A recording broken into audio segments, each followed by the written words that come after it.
Hello, it's Eno. Today, I want to explain the cause of current container shortages problem. These days, container shortages have become a serious problem in the logistics industries. This problem is not just associated with logistics industries. It also impacts manufacturers, trading companies and retail businesses. What is the cause of container shortages, and why are we unable to get space on vessels? Today, I'd like to briefly explain the causes of the serious container shortage in 2020 from my point of view. The reason for container shortages is COVID-19. From the beginning of 2020, coronavirus is raging around the world, and then from March and April 2020, many countries entered lockdown. When they entered lockdown, their economic activities were restricted, which also affected the people who work outside. When we entered lockdown, the number of port laborers was reduced. This caused the speed of cargo handling to reduce. Also, some factories temporarily closed, which caused a large number of containers to be stopped at port. As movement of cargo was limited, shipping lines reduced the number of ships to stabilize the cost. Shipping lines would make losses if they continue to send vessels while they have no cargo. Therefore, they reduced the number of vessels to maintain the ocean freight. Most countries limited economic activities from April until June. From July, we were able to see that world economic activities started to recover. Coronavirus started in China, which led to them setting COVID plans at an early stage. They have now managed to control coronavirus. The infection rate in China is lower than Japan. Also, due to the support from government funding, Chinese factories were able to recover their production at an early stage. When Chinese factories started to produce, it restarted exporting activities. This increased exports from China. China was able to manage the coronavirus, and they were able to restart their production at their factories earlier than other countries. This encouraged other business to try to produce in China, which increased export from China.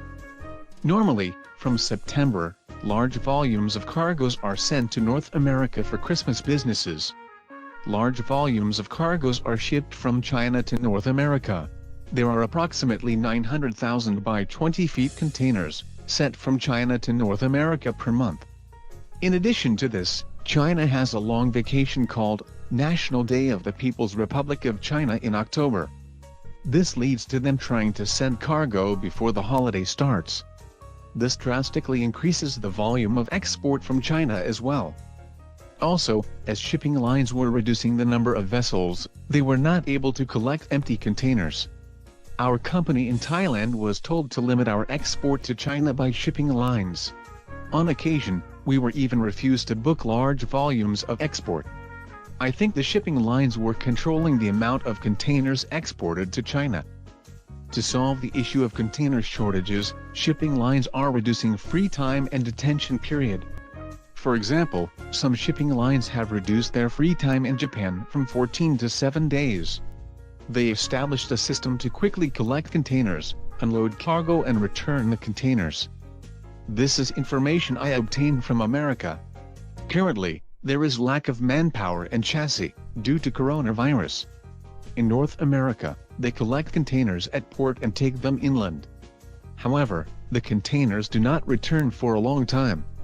The cause of delay is due to manpower issues at the consignee.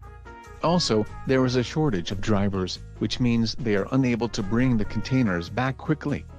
Therefore, there is a lack of chassis to collect containers from the port. Because of these reasons, more containers are stopped at the port. It normally takes 1 to 2 days to return empty containers and chassis, however currently they may not return for over a week. These problems are repeatedly happening, allowing the situation to worsen. In one example, the reason of the delay was explained as a lack of drivers and chassis. This led to them collecting the containers 2 weeks after arrival of the ship. These reasons are causing the lack of containers. Sea shipment costs for North America have increased dramatically. Normal ocean freight to Los Angeles port, which is referred as entrance of Asia, normally costs no more than $2,000 for a 40-feet container. However, some shipping lines have increased the charge to nearly $4,000. I have explained this topic in another video, but shipping lines are engaged in a price war. In 2016, this resulted in a major Korean shipping line filing for bankruptcy. As there is a lack of containers, it is understandable that they increased the ocean freight. According to media reports, this problem will be solved in February or March next year. However, I am not sure exactly when it will end. Depending on the impact of coronavirus, it may slow down cargo handling even more. This is the first time we have encountered the impact of container transportation under such a pandemic. Therefore,